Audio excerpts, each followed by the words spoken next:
Now, over the last 2 years, I have been trying to figure out how to get my ultimate XC race bike. And a year ago, I pretty much thought I have found it. The one that is the ultimate race bike. And honestly, I actually probably did. It was my Superior Issue R. And that bike is absolutely fantastic, and it's a complete rocket ship. However, there's one problem with that bike. That bike cost well over $6,000 brand new and is just unattainable by most people. And I thought to myself, what if I had a lot of spare parts and I wanted to go inexpensive, but I also wanted to go even lighter weight than my Superior Issue R? And I thought the only way that I could do that is if I ordered a frame directly from a Chinese manufacturer. And over the last couple of months, I've been gathering up parts and getting everything ready for what I'm calling Project Ultralight. Let's check out everything that I got for this super light XC hardtail build. So we'll go over all the parts, but let's start off with the heart of this mountain bike. This is a light carbon mountain bike frame, and I could have gotten this custom painted, but I chose to go with matte black. Back a few months ago, I actually put a poll out on my Instagram asking if I should do an all black XC race bike or if I should put some color to it. And as you guys voted, a fully blacked out bike is what you wanted. So I did my best to source as many black parts as possible to make this thing super stealthy looking. Let's go over the details of this light carbon frame, the geometry specs, and how much I paid for it, and exactly how I even ordered this frame. Now, real quick, I want to take a quick break to thank Feedback Sports for being part of this build and so many future builds. All the tools that you're seeing on this channel are Feedback Sports, and it's what I personally use to build up all my bikes.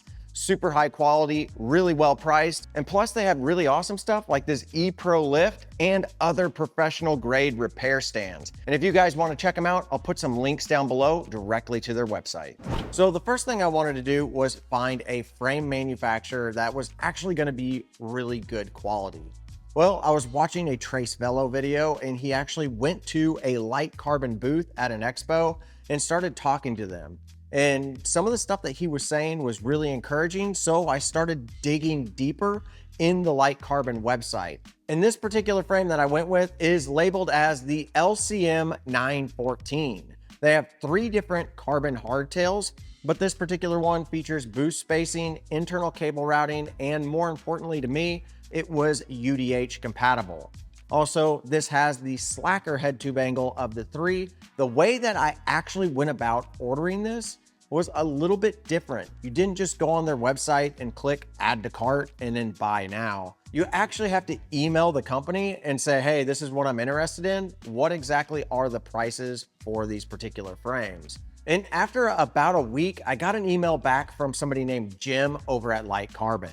He gave me a list of prices for the particular frame that I'm looking for and some other components. Then he also gave me a listing of how much it would cost for paint on this. And there wasn't just standard paint. They had all kinds of different paints that you could pick from a gloss paint to a matte paint to kind of like a crackle type paint, and even I think a chameleon style paint. And then you can even put logos wherever you want. And so after that poll on Instagram where you guys decided that you wanted an all black XC bike, I told them to do it all black, and they actually put a clear coat on this to protect the carbon. And then they did a gloss black logo. And I actually had them do their logo on here. And the reason that I didn't put like, say, a custom logo for me was mainly because if this build goes really well, I want their brand to be represented. And if it doesn't go so well, I want you guys to know what the brand is. Now, a few fun facts about this frame. This is T700 carbon.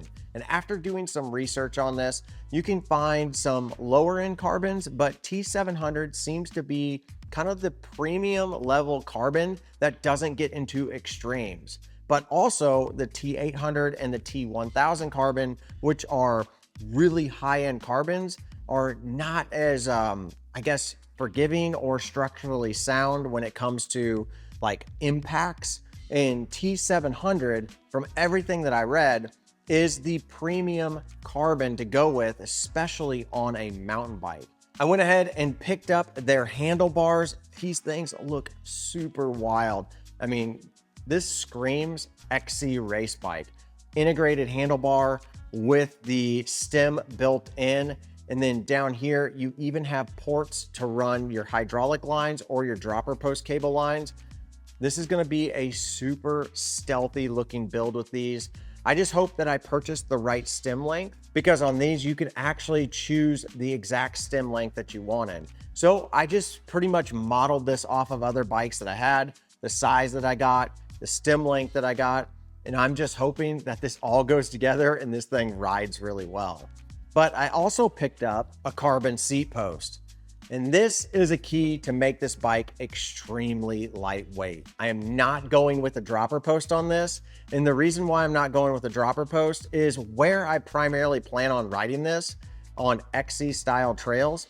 I'm finding myself lately not needing a dropper post. If you did want to go with a dropper post, you can see that this is designed for internal routing, and the routing will actually go through the headset right here. So there's no holes in the frame here to actually be able to run cabling through. They're gonna run them all through the headset. So it's gonna look really, really clean up in the cockpit. And then it would run all the way down through here and then up here. And this is so it'll help you pull the cable all the way through whenever you first route it. But I am going wireless shifting on this. And so I'm only gonna have to run one hydraulic hose internally here, which is fantastic because internal routing is a giant pain. And I have a feeling running it through the actual stem is gonna be even bigger of a pain. Now the head tube on this is a straight 1.5 inches, so you can run a tapered fork on this. Now when you purchase the frame, it does come with all kinds of little bits that you don't have to worry about buying. It'll come with a chain guide, it's gonna come with a rear axle, and it also came with 2 UDH rear derailleurs for me. And I was really happy with that because having a spare on hand is always a good thing. Having those little extra pieces is really nice because if you have to buy all that stuff separately, it can really start to add up. Now, one thing it didn't come with is a bottom bracket. You do need to purchase that yourself, and that's gonna be all depending upon which style of crankset you get. I went with a SRAM crankset, and this particular bottom bracket is going to be a press fit bottom bracket. I know so many people really want threaded bottom brackets, but a lot of carbon style frames are going to be press fit. And really, honestly, as long as you keep up with maintenance on them, press fit really isn't that bad. And I'm hoping that's the case whenever I go to press these bearings in. Now, this particular frame is designed for 29-inch wheels, and it can handle all the way up to 2.35 inches.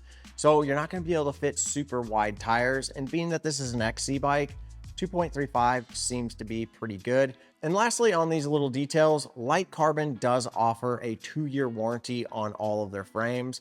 So if anything happens to this, it'll be real interesting to go through that warranty process. I'm hoping nothing happens. I'm hoping that this is a solid build that lasts me quite a while.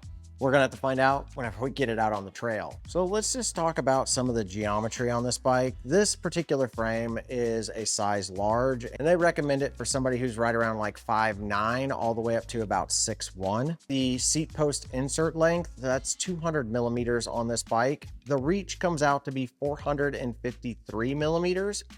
The top tube length is gonna be 622 millimeters. The stack height is going to be 613 millimeters. The wheelbase on this will come out to around 1,156 millimeters, and the chainstay lengths come in right around 438 millimeters. Now, one of the things that actually concerned me a little bit was the head tube angle, and this one was the slackest hardtail that they offered at 69 degrees. The bottom bracket height on this should come out right around 313 millimeters. Seat tube angle, this comes in at 74.6 degrees. Now you might be wondering, maybe this isn't gonna be super safe whenever I get it out on the trail. However, Light Carbon actually tests theirs with an international standard called the ISO 4210. And I looked up and read a little bit about this standard, and it's kind of the standard of how they measure frame strength and base it off of the type of riding that you're gonna do. This particular one being a mountain bike comes in at a 4210-3. which would be in the mountain bike category, and it met all the requirements that it needed to meet those standards. So with that all being said, I have high hopes that this frame is actually going to be pretty stinking strong. Let's go ahead, let's weigh this frame, and then let's talk about the price. Now, some of you might be freaking out because of the way that I've got this clamped. Don't worry, this frame is so light, I barely have this tightened down on here, and it's not gonna hurt anything. It's incredibly light. Now, I've got my Feedback Sports scale here, and this thing can weigh all the way up to like 101 pounds. So it's a very capable scale, actually 110 pounds. I don't think it's gonna have any problems with this XC bike. We're gonna go ahead and lift this up here a little bit higher. Now I'm gonna weigh this in pounds and ounces. So let's just see how much this bad boy weighs. That's so light, it's mind blowing. 2 pounds, 6 ounces. That is crazy. That's so lightweight. I don't even understand how this can be structurally sound being that lightweight. Now, I did buy this with the seat post and the handlebars. Let's weigh those real quick and see how much those are. So let's start off with the handlebars. Handlebars come in at 10 ounces. Now, these are something that I'm a little bit concerned with, being super lightweight. I'm really hoping that these don't feel like a noodle out on the trail, because I really would love it if these things are super high quality and they actually work really, really well, because I love the way they look. But handlebars make me a little bit nervous because carbon bars can break, and I tend to go with a little bit stronger handlebar, but I wanted lightweight, so we're taking a chance on this one. All right, let's weigh the seat post here. Wow, the seat post comes in at 7 ounces. So that puts the total for this bike at 3 pounds, 7 ounces so far. Okay, for the next part of the video, since we have a lot of components, here's what I'm gonna do. I'm gonna go over the components really quickly. We're gonna weigh them, and then I'm gonna display the price of that component on the screen. And I'm also gonna let you know if I already have the part and I already purchased it in the past, or if I had to purchase it specifically for this particular project. All right, let's go ahead and let's get started. Let's go ahead and start with my SID Select. This is a 120 millimeter travel, and it's the entry level for the SID lineup from RockShox. So I can only hold a 180 millimeter or larger rotor. I can't get down to the 160 for the ultimate weight savings. I would have had to have gone with the Ultimate to be able to actually do the 160. But I'm okay with that. I know that this is the entry-level SID, but it's still really light when you compare it to other forks. Let's go ahead and let's weigh it. So this is definitely gonna be one of the beefier components on this bike, and it comes in at 3 pounds, 14 ounces, which is really lightweight for a fork that's 120 millimeters. Now, this cost me at the time that I purchased it right around $750, and I already had this in my inventory, so it didn't come out of the budget for this particular build. Next up is this awesome seat. This is a seat that I actually picked up off of AliExpress. I always wanted to try a 3D printed seat, and this one looks absolutely promising. Super lightweight 3D printed top with a carbon fiber shell and carbon fiber rails. I hope these rails hold up when I'm going down the trail. This seat was one that I had to purchase, so it took $65 out of the budget for this particular build. Let's weigh it. Yeah, coming in at 6 ounces. A lightweight cassette was really, really important. This particular one, I believe, is by a brand called Speedo, I guess, SPEDAO, kind of a weird brand, but it's an all aluminum kind of unit build.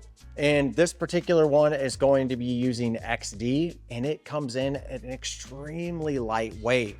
I can't remember what they posted online, what this weighed, but it was one of the lightest weight ones out there. And I know being aluminum, it could probably be a little bit susceptible to a lot of wear and tear. This came out of the budget and cost me $140 off AliExpress. Let's go ahead and weigh it. 14 ounces for a 12-speed setup. That is actually pretty bonkers. And I believe that this is a 50 tooth. I'll have to go back. I'll display it on the screen how many teeth this actually has. I believe it's a 10 down here and a 50 or a 51 up here. I'm really hoping that this works really well, because 140 bucks on a cassette that is not a name brand is pretty expensive. Next up are rotors. I wanted to get something that was lightweight, but would still be good quality. These are made by a brand called Zito, and I've used some other Zito stuff, and it's been pretty good quality. I've got a 160 millimeter for the back and a 180 for the front. Let's go ahead and weigh both of them at the same time. These only cost me $27 for the pair of them. So pretty good price on these rotors. Not complaining about that at all. These come in right at 14 ounces. It seems like everything we're weighing is coming in under that pound mark, so that's really good to see. Next up, brake levers. Another thing to add to the brake lineup, I already had these, so I didn't have to take them out of the budget. These came off of a previous bike that I had. These are the Dior XT, and these are the M8000 version. And I absolutely love these levers. They're super comfortable. They use mineral oil. They're easy to bleed, and they're just really reliable. Let's go ahead and let's weigh these. Both levers come in at 7 ounces. Now I know there's going to be hoses and calipers and then all kinds of other components with these, but just the levers themselves at 7 ounces, and the fact that I already had them is a really good deal. So to go along with the levers, I went with these XT calipers. I have a post mount for the front and a flat mount for the back. The flat mount is the BRM 8110 and the post mount is the BRM 8200. So a little bit different, but both 2 pistons. Let's go ahead and weigh these. Probably gonna have to weigh these individually. So we'll start with the post mount because I have a good way to hold on to it. The post mount comes in right around 4 ounces. Okay, got it balanced, and it comes in at 5 ounces. That's almost the complete brake setup. All I have to do is worry about hoses and the mineral oil that goes in here, and that's honestly not gonna be all that much. I think everything is looking really good as far as the weight goes, but we do have a couple of important components coming up that could really bust the weight. Let's go ahead and let's move on to the crankset. This crankset was an absolute steal. I got this as a really good deal off of Jensen's website. I believe I paid around $170. I know it was around $201 for the crankset and the bottom bracket. And this is a SRAM setup. This is full carbon crank arms. They're 175 millimeters, which is a little longer than what I wanted. I prefer 170s, but this also comes with the 32 tooth chain ring built on it and the dub crank setup right here. So yeah, between the bottom bracket and the crank arms and the chain ring, only $201 out of the budget for full carbon. Guys, that's a really good deal. Let's go ahead and let's weigh this, and then we'll weigh the bottom bracket. All right, so this crank set comes in right around 1 pound, 3 ounces. That's pretty stinking light for a crank set. All right, let's weigh the bottom bracket real quick since we already know the price on that. So this is a SRAM press fit bottom bracket that's specifically designed to work with that particular setup, and it's pretty lightweight. It's just got plastic right here and then the press fit bearings.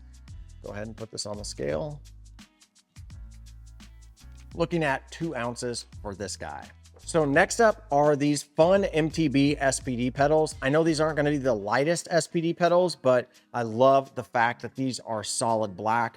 These come in right around $100 on Amazon. I'll put a link down below for these, but I've been using these fun pedals for the last several months.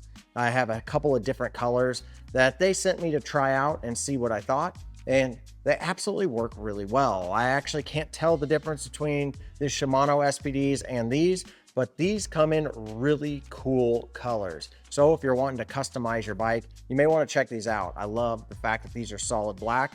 Now, I know my cleats are probably going to wear this off, but I'm really hoping that the paint job on this is really good and that it's super durable powder coating and these things stay nice and stealthy looking. Let's go ahead and let's weigh these. Should be able to clip these on here. Hopefully I can get both of them on here. Yeah. So we're looking at about 12 ounces for the pedals.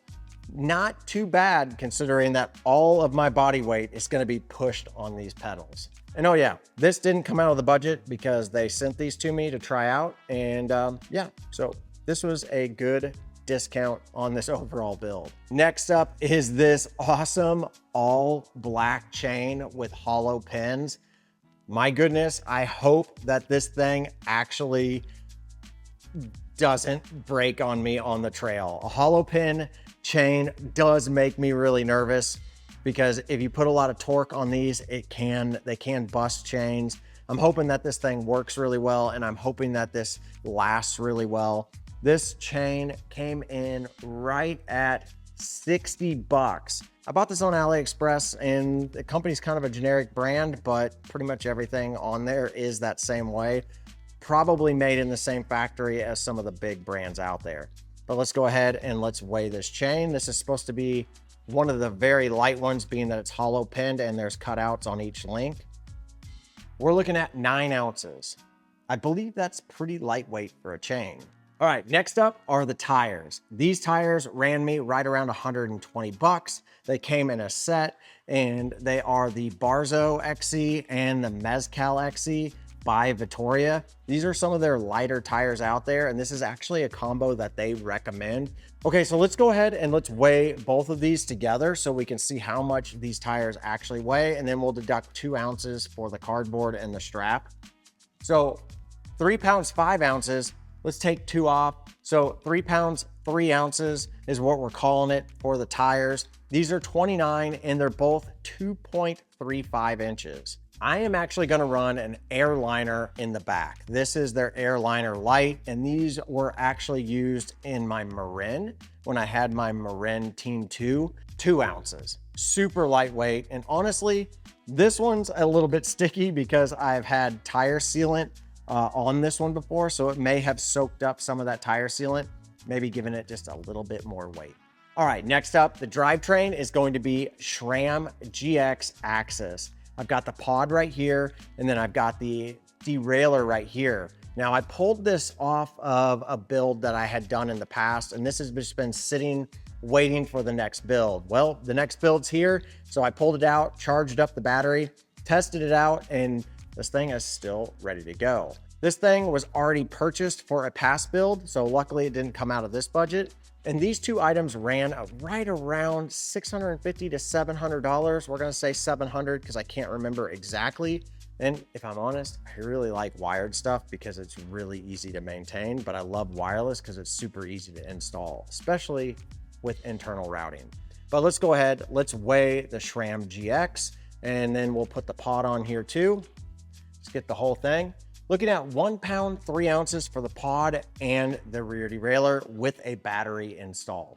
The nice thing is this thing may weigh a little bit more, but I don't have any cables, so I don't have to worry about that additional weight to come up and surprise me whenever we go to weigh the final bike. These guys are my pride and joy. I bought these with my own money on a heck of a sale from Hunt.